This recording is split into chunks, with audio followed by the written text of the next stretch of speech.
Hi hi, இங்க பாருங்க, இந்த மாசமும் 3 ஃபங்க்ஷன் இருக்கு. நான் வரல இந்த மாசமும், நீங்களே போயிட்டு வாங்க. ஏன் மாசம் மாசம் இதே பிரச்சனையா இருந்தா எப்படி? ஃபங்க்ஷன் உங்க வீட்டு சைடு தானே, எல்லா ஃபங்க்ஷனுக்கும் நானே போயிட்டு இருந்தா எப்படி? என்னைய தான் கேள்வி கேட்கறாங்க எல்லாருமே. இப்படியே வரமாட்டேன்னு சொல்லிட்டு உட்காந்துருந்தா என்ன பண்ணும்? ஆமா, என்ன பண்றது, கல்யாணம் ஆகி 4 வருஷம் ஆச்சு. வரவங்க எல்லாருமே ஃபர்ஸ்ட் கேள்வி இதான் கேக்குறாங்க, குழந்தை இல்லையா.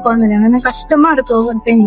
அங்க நல்லா சிரிச்சுட்டு வந்துடுறேன், அப்படி எப்படின்னு போயிட்டு வந்துடுறேன்.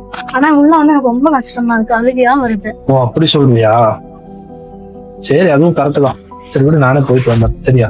உங்க வீட்லயும் இதே பிரச்சனையா? இதே பிரச்சனை தான் என்கிட்டயும் நிறைய கப்பல்ஸ் வராங்க. IVF வரைக்கும் ட்ரீட்மெண்ட் பண்ணிட்டு சக்சஸ் ஆகலன்னு சொல்லிட்டு வராங்க. சோ நீங்க IVF வரைக்கும் போறதுக்கு பதிலா நீங்க லைஃப் ஸ்டைல் சேஞ்சஸ் பண்ணி பாருங்க. பாடி நேச்சுரலா வந்து ஓவலேஷன் நடந்தா நேச்சுரலா நீங்க கன்சீவ் ஆவீங்க. ஒரு நிமிஷம் இருங்க, உங்கள்ட்ட கேட்கறவங்கள்ட்ட நீங்க என்ன பதில் சொல்றீங்கன்னா, என் பாடி எப்போ சேஃப்னு ப்ரிப்பேர் ஆகுதோ அப்ப எனக்கு பேபி வரும் அப்படின்னு சொல்லுங்க.